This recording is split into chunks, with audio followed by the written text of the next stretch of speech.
Imagine a weary traveler trudging through a forest at dusk, the trees looming like sentinels of shadow, their branches clawing at a sky drained of color.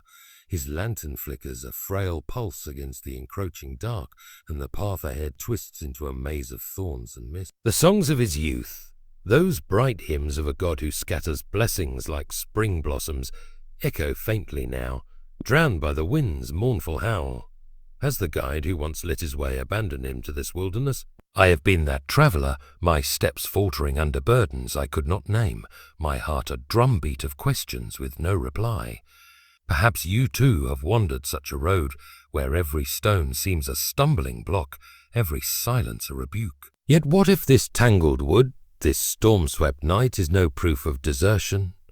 What if in its very depths the Almighty is tracing a map, not to lead us astray, but to guide us toward a strength we cannot yet grasp, a purpose forged in the crucible of our trials? We live in an age of clamor and fracture, wars cold and hot, machines that roar louder than men, a world that promises much and delivers little.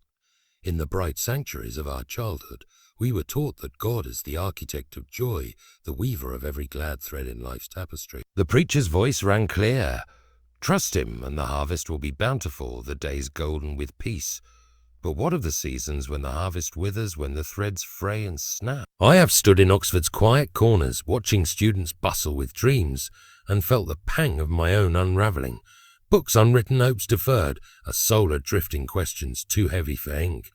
You too may have faced such hours, a job lost, a love faded, a prayer unanswered. The temptation swells to cry out, where is the keeper of light now?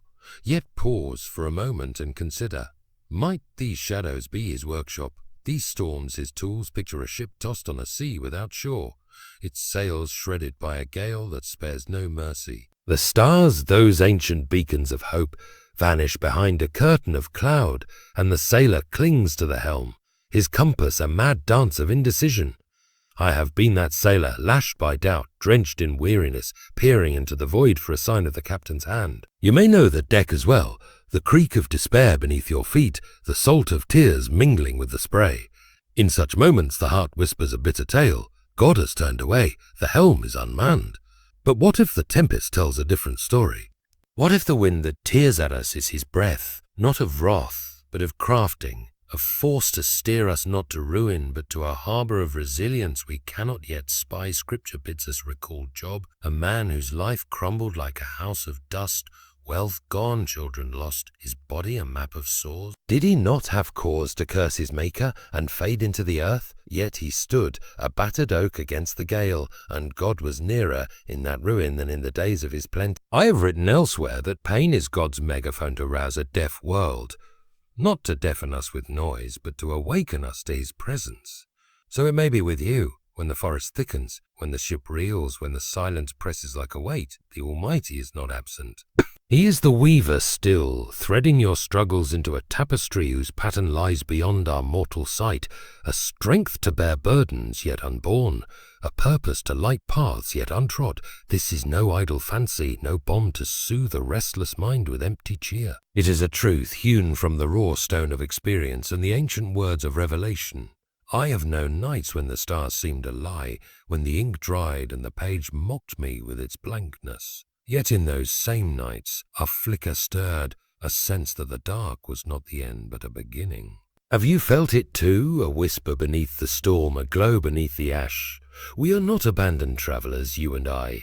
We are pilgrims in a strange land where every trial is a chisel, every loss a stroke of the sculptor's hand. The world may call it folly, this faith in a God who works through shadows, but the world sees only the surface, not the depth. So come with me, if you will, as we trace 6 signs, beacons in the squall, lanterns in the wood, that God is not merely watching from a distant throne, but labouring within the chaos to shape us for something vast and unshakable. These are not the platitudes of a sermon preached to nodding heads. They are glimpses of a divine craft, drawn from the pages of Scripture and the jagged edges of our lives.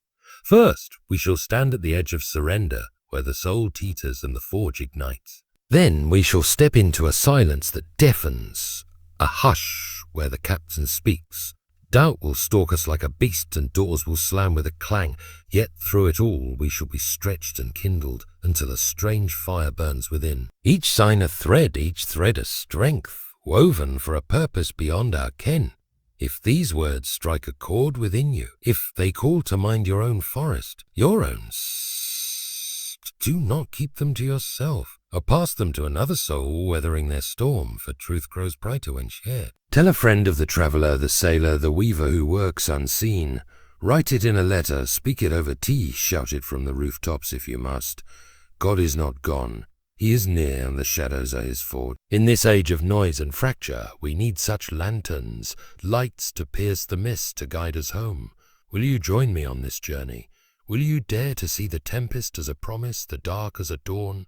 Then let us begin, for the signs await. Chikith, then with them a strength to outlast the night. Picture a knight at the close of a bitter day, his armour dented and streaked with mud, his steed long fled from the din of battle. The field stretches before him, a wasteland of broken spears and fallen banners, and the enemy, a legion of shadows cast by care, loss, and weariness, closes in with a hiss. His sword hangs heavy, its edge dulled by blows he can no longer count, and the cliff looms near, a jagged lip where the earth drops into a void of mist. Enough, he breathes, the word a ragged prayer, a let the dark take me. I have been that knight, my own battles fought not with steel, but with ink and thought, nights when the page refused my hand and the world seemed a jest too cruel to bear.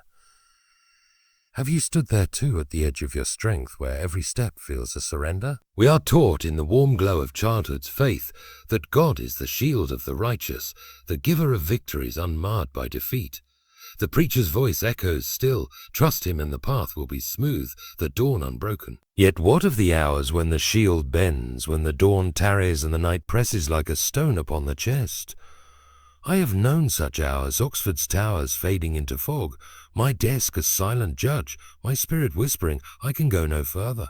You may know them too, a dream shattered, a burden too vast, a hope that slips through trembling fingers. The heart cries out, oh, where is the shield now? Has the giver turned his face? But pause, for the edge is not the end, it is a sign, a strange and solemn beacon in the dark. Consider a mariner, his ship splintered by a storm that knows no shore, clinging to a mast as waves tower like mountains of wrath. The wind howls a dirge, the stars are lost, and the sea yawns wide to swallow him whole. Let it be done, he mutters, salt stinging his lips surrender a siren's call in the roar. I have clung to such a mast when doubts lashed me and the words I sought drowned in the flood of my own frailty. Yet Scripture bids us turn to Peter, who stepped from the boat onto a sea alive with fury, his faith a thread stretched thin, Matthew 14:29-31. He faltered, the waves rose, and the edge of sinking beckoned. Did Christ let him fall? No. A hand reached out, firm and sure, not merely to pull him free, but to forge him anew. This is no tale of despair, though the cliff looms sharp and the sea rages wild.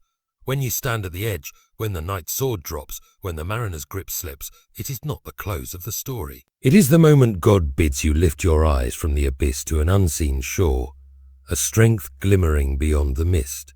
I have written elsewhere that pain is his megaphone to rouse a deaf world, not to shatter us with its shout, but to awaken us to his nearness. The edge is no grave, it is the forge's rim, where the fire burns hottest and the metal of your soul begins to glow. Have you felt that heat, that trembling pause before the hammer falls? It is his hand, not the enemy's, that holds the flame. We live in a time of fracture, wars that chill the bone, machines that outpace the heart, a clamour that drowns the still small voice. In such an age, surrender tempts us all. The knight lays down his blade, the mariner looses the mast, the scholar shuts his book. I have faced that temptation, nights when the stars seemed a lie and my own mind a traitor. Yet in those same nights a whisper stirred, not of defeat, but of something greater. Scripture tells us Job stood at such an edge, his life a ruin, his body a wound, yet he did not curse his Maker. Job 2:9-10. God was nearer in that ash than in the gold of his past, shaping a strength to outlast the storm. So it is with you. The edge is not abandonment, it is preparation. What if the shadows that press you, the cares, the losses, the weariness, are not foes but smiths in disguise? What if the cliff, the sea, the forge are God's strange mercy hammering frailty into steel? I have seen it in my own small way. The books I could not write became the ones I did, the edge a threshold to a truer path. You may see it too, a trial endured, a tear shed, a moment when surrender loomed and yet you stood. That standing is no accident. It is the first sign, the spark of a strength you did not know you held, a purpose he is crafting beneath the tumult. The night does not fall, the mariner does not drown, God's hand is there and seen but sure, though this truth is no balm for the timid, no lullaby for the faint. It is a call to see the edge as it is, not a pit but a pinnacle, not a sinking but a rising. When the world weighs heavy, when 1960s cold winds blow and the heart quails, stand firm, for the forge is lit. Pass this sign to another if it stirs you. Tell a friend of the night, the mariner, the hand that lifts when all seems lost. Write it in a letter, speak it in the quiet of evening, proclaim it where men gather. The edge is not the end but the beginning. In this age of fracture we need such tales, beacons to pierce the dark, to remind us that surrender is the forge's gate, and beyond it lies a strength to bear the dawn.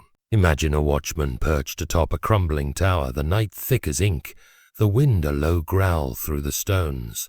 His torch sputters, casting frail shadows that dance like spectres, and in the silence a beast stirs, a shadowed thing with eyes of doubt, its claws scraping at the edges of his mind. What if the dawn never comes? It snarls. What if the walls fall, the foe prevails, and God hears not my cry? The watchman grips his post, but the beast gnaws deeper, tearing at every brick of certainty he once held firm. I have been that watchman, my own tower built of books and faith, nights when the words I penned seemed hollow and the heavens a locked vault. Have you stood such a vigil, where doubt prowls like a hungry beast, its jaws snapping at your soul? We are taught in the bright chapels of our youth that God is the rock unshaken, the voice that answers every plea with clarity and grace. The hymns ring out, trust him, and the light will guide, the path will gleam with truth. Yet what of the hours when the rock trembles, when the voice seems a whisper lost in the gale? I have known such hours, Oxford spires fading into mist, my desk a battlefield where questions struck like arrows. Am I enough? Does he care? Is this labour vain? You may know them too, a promise unkept, a prayer unanswered, a fear that coils in the dark. The heart quails, murmuring, aware is the rock now, has the voice gone silent? But hold fast, for this beast is not your ruin. It is a sign, a fierce and shadowed herald of God's strange work. Picture a shepherd alone on a hill, his flock scattered by a storm, the sky a shroud of thunder. The staff in his hand feels frail, and doubt stalks him like a wolf among the crags. What if I fail them? What if the shepherd above has turned his arm? His breath quickens, the beasts howl louder than the wind. I have walked that hill, when the world's weight pressed and my own shepherding, a thought of soul seemed a jest too frail to stand. Yet Scripture bids us turn to Thomas, who stood before the risen Christ, his fingers tracing the wounds of doubt itself. John 20:27-28. He questioned, he faltered, the beast gnawed fierce. Did the master cast him out? No, he met him in the shadow, turning that gnawing dread into a cry. My Lord and my God, this is no tale of defeat, though the tower shakes and the hill trembles. When doubt stalks you, when the watchman's torch dims, when the shepherd's staff bends, it is not the end of the watch. It is the moment God summons you to wrestle the unseen, to face the beast and find its jaws forge a strength no calm could craft. I have written elsewhere that we are half-hearted creatures, fooling about with lesser things when infinite joy is offered us. But doubt is no lesser thing. It is God's anvil where faith is hammered into steel. Have you heard its growl, felt its bite? It is his hand, not the enemy's, that looses the beast, not to devour, but to refine. We live in an age of clamour, jets that split the sky, voices that drown the quiet, a world that promises certainty yet delivers chaos. In such a time, doubt is a familiar guest. The watchman questions his post, the shepherd his flock, the scholar his page. I have faced that guest, nights when the stars seemed a myth and my own reason a traitor. Yet in those same nights a spark flared, not of despair but of battle won. Scripture tells us Moses stood before a burning bush, his tongue stammering, his heart doubting his worth. Exodus 4:10-12. Did God scorn him? No, he made that frail voice a trumpet to shatter empire. So it is with you. The beast gnawing is not abandonment. It is preparation, a refining fire beneath the storm. What if the doubts that claw you, the failures, the silences, are not predators, but smiths in God's employ? What if the towers quake, the hills howl, the anvils clang at his strange mercy, shaping frailty into might? I have seen it in my own small way. The questions I could not answer became the truths I wrote, the beast a guide to deeper ground. You may see it too, a fear-faced a night endured, a moment when doubt loomed and yet you stood. That standing is no chance. It is the sign, the clash of a strength you did not know you bore, a purpose he is forging beneath the tumult. The watchman does not flee, the shepherd does not fall. God's hand is there, unseen but sure. This truth is no sop for the fearful, no cradle song for the weak. It is a call to meet the beast as it is, not a destroyer but a maker, not a foe but a forge. When the world weighs heavy, when 1960s cold winds bite and the soul quails, stand firm, for the anvil rings. Pass this sign to another if it stirs you. Tell a friend of the watchman, the shepherd, the hand that turns doubt to steel. Write it in a letter, speak it by the hearth, proclaim it where hearts gather. The beast is not the end, but the beginning. In this age of noise and fracture, we need such fires, torches to pierce the dark, to remind us that doubt is the anvil's song, and beyond it lies a strength to greet the dawn. Imagine a pilgrim standing before a gate of weathered oak, its iron hinges gleaming with promise, the road beyond shimmering with the gold of dreams yet unclaimed. His hand reaches out, fingers brushing the latch, when suddenly the wind shifts, a groan of wood, a clang of metal, and the gate slams shut, the bolt sliding home with a finality that echoes like a thunderclap. The path vanishes, swallowed by shadow, and the pilgrim stumbles back, his heart a drumbeat of protest. Why this bar? Why now? I have been that pilgrim, my own gates of ink and ambition locked fast, nights when the books I meant to write slipped beyond my grasp like me. Have you stood before such a door? Be it a hope, a love, a chance, only to hear the bolt fall and feel the world shrink beneath your feet. We are taught in the sunlit pews of our youth that God is the opener of ways, the keeper of every path to glory. The preacher's voice swells. Trust him, and the gates will swing wide, the journey unbroken by barriers. Yet what of the hours when the gates clang shut, when the way forward crumbles into a wall of silence? I have known such hours, Oxford's halls echoing with footsteps not my own, on my desk a witness to plans undone, my spirit crying, has the keeper lost the key? You may know them too. A door to work barred, a bond severed, a dream sealed behind iron. The heart recoils, whispering, aware as the opener now. Has he turned me back? But stay your grief, for this shutting is not your end. It is a sign, a stern and solemn beacon in the dust. Picture a captain at the helm of a ship, the horizon ablaze with the promise of new lands, his compass steady on a course charted by her. The sails catch the breeze, the deck hums with life when a storm rises, a wall of cloud, a lash of rain, and the harbour he sought slams shut, its light snuffed by the gale. Why this loss? He shouts, the wheel slick with despair. I have steered such a ship, when the tides of thought turned against me and the shores I sought sank into fog. Yet Scripture bids us turn to Joseph, cast into a pit, then a prison, doors of freedom bolted tight. Genesis 37:24, 39:20. Did God forsake him? No, each slam was a pivot, not a prison, leading him to a throne he could not foresee. This is no tale of rejection, though the gate groans and the harbour fades. When doors slam shut, when the pilgrim's road darkens, when the captain's course veers, it is not the close of the voyage. It is the moment God bids you turn your eyes from the barred way to a path unseen, a strength rising beyond the storm. I have written elsewhere that God's ways are not ours. He sees the tapestry's hole where we clutch at threads. The shut door is no curse. It is the forge's gate, where the steel of your soul is redirected, hammered into a shape fit for burdens yet to come. Have you heard that clang, felt that jolt? It is his hand, not fate's, that turns the lock, not to trap but to guide. We live in an age of haste, machines that promise speed, voices that clamour for progress, a world that scorns the barred gate as failure.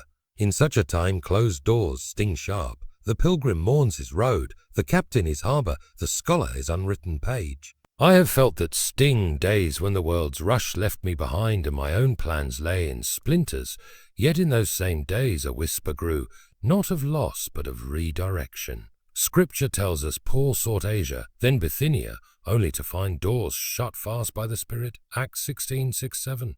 Did God mock him? No, he turned him to Macedonia, to a harvest beyond his sight. So it is with you. The slam is not refusal. It is preparation, a rerouting through the forge's flame. What if the doors that bar you, the dreams deferred, the chances lost, the silences imposed, are not walls but waymarks in God's design? What if the gates groan, the harbour's shroud, the forge's clang are his strange mercy, bending frailty into might? I have seen it in my own small way. The paths I could not tread became the ones I did, the shut door a portal to truer ground. You may see it too, a plan thwarted, a tear shed, a moment when the bolt fell and yet you walked on. That walking is no chance. It is the sign, the pivot of a strength you did not know you held, a purpose he is crafting beyond the barrier. The pilgrim does not halt, the captain does not drift. God's hand is there, unseen but sure. This truth is no sop for the thwarted, no cradle song for the weak. It is a call to see the shut door as it is, not a tomb but a threshold, not a sinking but a steering. When the world weighs heavy, when 1960s cold winds blow and the soul stumbles, stand firm, for the forge turns. Pass this sign to another if it stirs you. Tell a friend of the pilgrim, the captain, the hand that shuts to open anew. Write it in a letter, speak it by the fire, proclaim it where hearts gather. The slam is not the end, but the beginning. In this age of haste and fracture, we need such beacons, lights to pierce the dusk, to remind us that closed doors are the forge's hinges, and beyond them lies a strength to meet the dawn. Imagine a weaver at his loom, the threads taut and trembling, his hands pulling the shuttle through a warp stretched to its utter limit. The fabric groans, fibers fraying under the strain, and the weaver himself, a man of sinew and sweat, feels his own frame bending, as if the loom's tension mirrors his soul's. One more pass, one more pull, and all might snap thread, loom, man together. I cannot bear it, he gasps, the weight of the task a vise upon his chest. I have been that weaver, my own loom strung with the threads of thought and trial, nights when the pen grew heavy, and the spirit quailed beneath burdens too vast for flesh. Have you felt such a stretch? When life demands more than you possess, when every fibre of your being cries out to break? We are taught, in the gentle hymns of our youth, that God is the sustainer of all, the strength that upholds the weary without faltering. The preacher's voice lifts, trust him, and the load will lighten, the yoke fit easy as a song.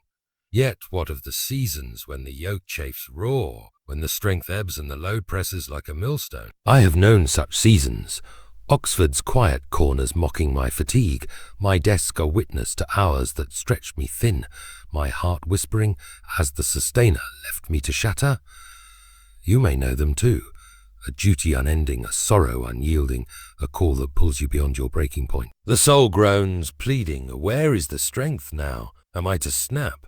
But hold fast, for this stretching is not your ruin. It is a sign, a deep and solemn beacon in the strength. Picture a bowman drawing his bow, the string taut as a wire, the wood creaking under a force that threatens to splinter it apart. His arms tremble, his breath catches, and the arrow, poised for flight, waits on the edge of release. One more inch, he mutters, and I am done. I have drawn such a bow when the arrows of my mind strained against doubts and deadlines, my frame shaking with the effort. Yet Scripture bids us turn to Paul, pierced by a thorn in his flesh, crying thrice to be spared its relentless tug. 2 Corinthians 12:7-9. Did God break him? No, a whisper came.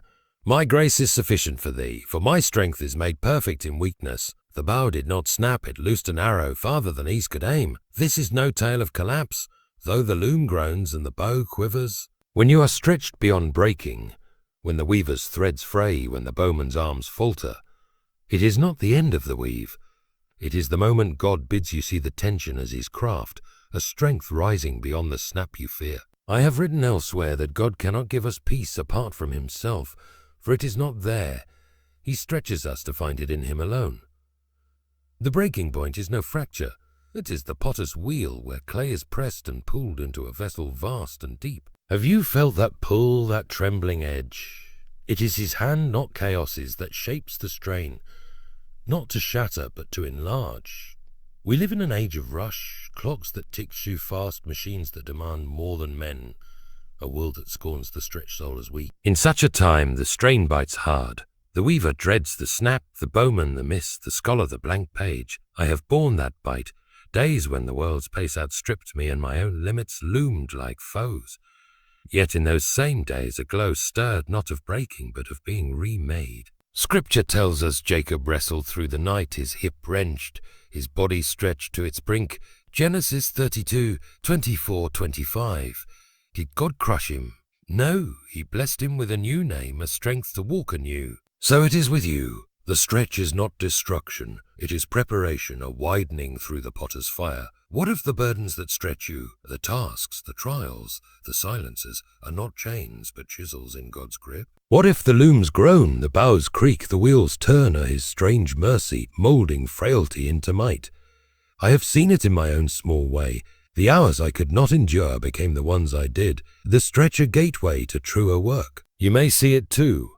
A load carried, a night survived, a moment when breaking loomed and yet you held. That holding is no chance. It is the sign, the stretch of a strength you did not know you bore, a purpose he is crafting beyond the strain. The weaver does not snap, the bowman does not fail. God's hand is there, unseen but sure. This truth is no balm for the idle, no lullaby for the faint. It is a call to see the stretch as it is, not a breaking but a birthing, not a fall but a flight. When the world weighs heavy, when 1960s cold winds howl and the soul bends, stand firm for the wheel spins. Pass this sign to another if it stirs you.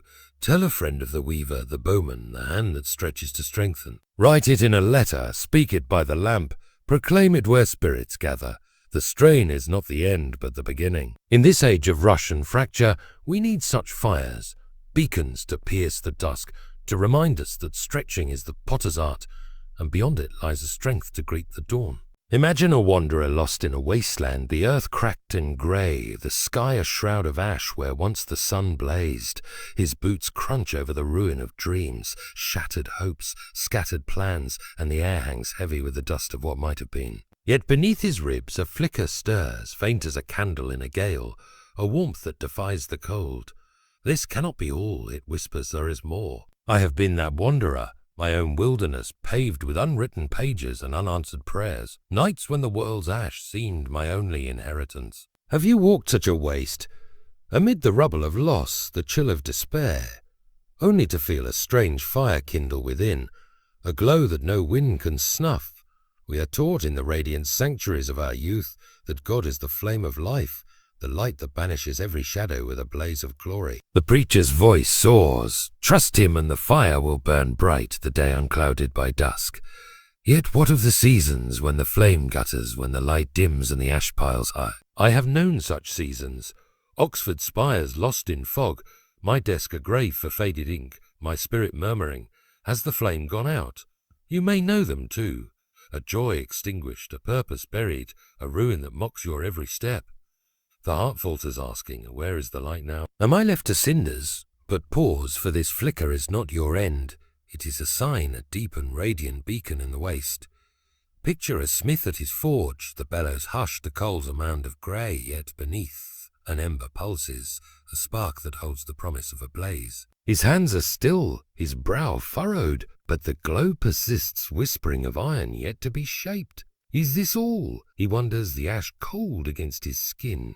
I have stood at such a forge when the fires of my mind dimmed and the steel of my will seemed brittle. Yet Scripture bids us turn to Esther, an orphan in a foreign court, her life a heap of ash, until a spark flared, and she rose to save her people for such a time as this. Esther 4:14.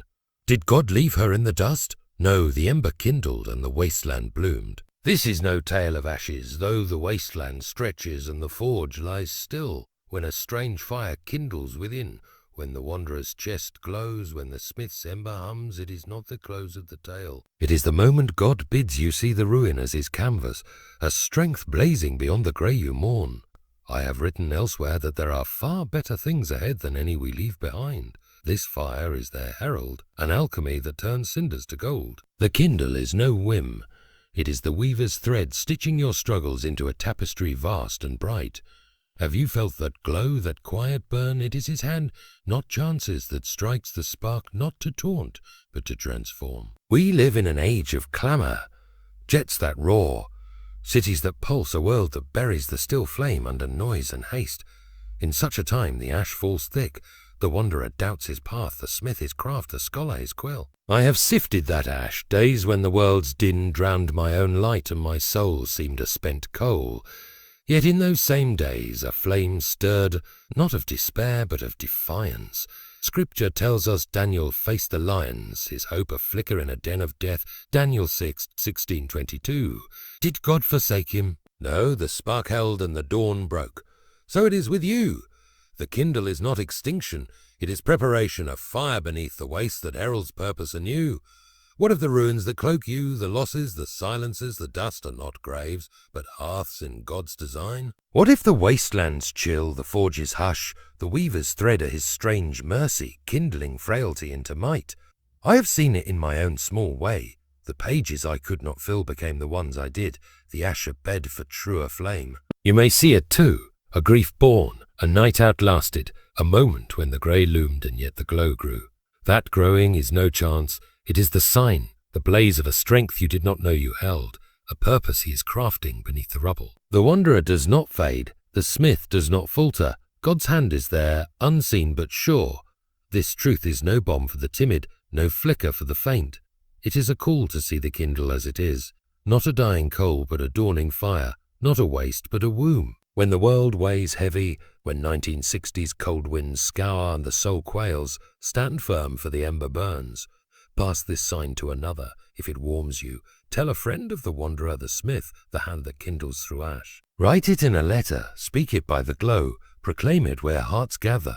The ruin is not the end, but the beginning. In this age of clamour and fracture, we need such flames, torches to pierce the grey, to remind us that the strange fire is the weaver's art, and beyond it lies a strength to greet the dawn. Picture a traveller at journey's end, his cloak tattered by thorns, his boots worn thin by a road of stone and storm. Behind him lies a wild country, a cliff where he teetered, a city stilled to silence, a tower shaken by doubt, gates barred with iron, a loom stretched to breaking, and a wasteland where ash cloaked all but a flicker. Yet now he stands, not broken but whole, a strange fire warming his chest, a strength pulsing where once was frailty. I have been that traveller, my own path winding through Oxford's fog, and the shadowed vales of thought, a pilgrimage of ink and tears. Have you traced such a way through struggle's gauntlet past despair's edge, only to find yourself standing not as you were but as something more? We began with a sailor adrift, a night at the cliff,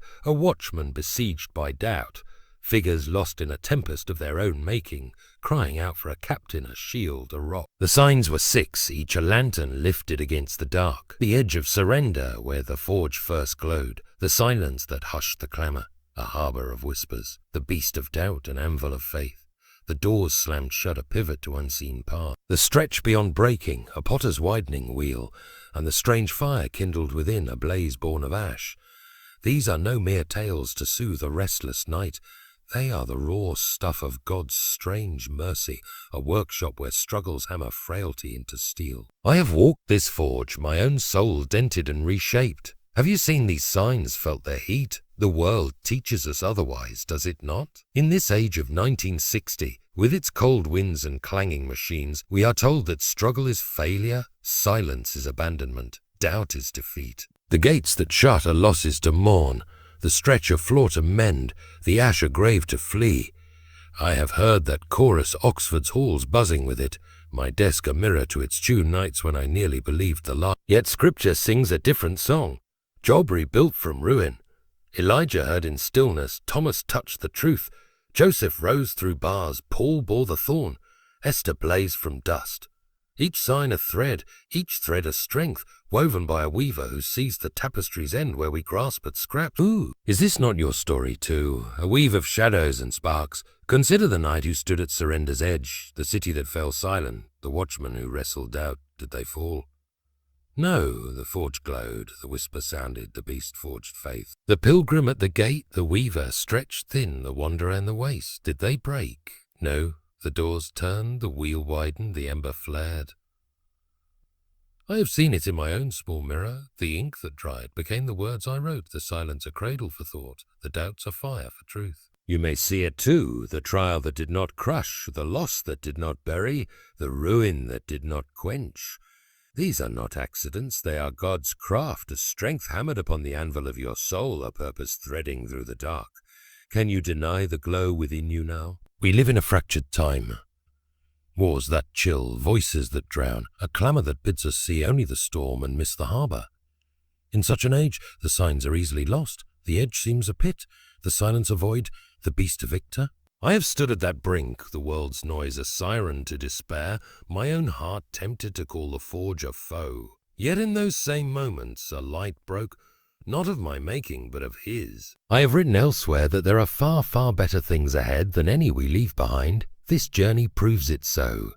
The cliff, the hush, the doubt, the bars, the strain, the ash, they are not the end, but the means, not the grave, but the womb. Have you glimpsed that dawn beyond the wild country's edge?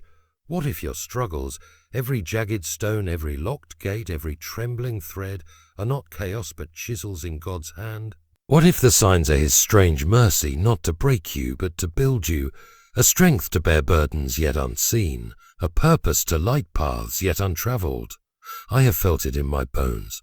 The nights I could not endure became the days I did, the ash a hearth for truer fire. You may feel it too, the edge you stood, the silence you heard, the doubt you wrestled, the doors you passed, the stretch you bore, the kindle you guard, they are yours, a tapestry of might. The traveller does not falter, the sailor does not sink, God's hand is there, unseen but sure, weaving all into a glory beyond our sight.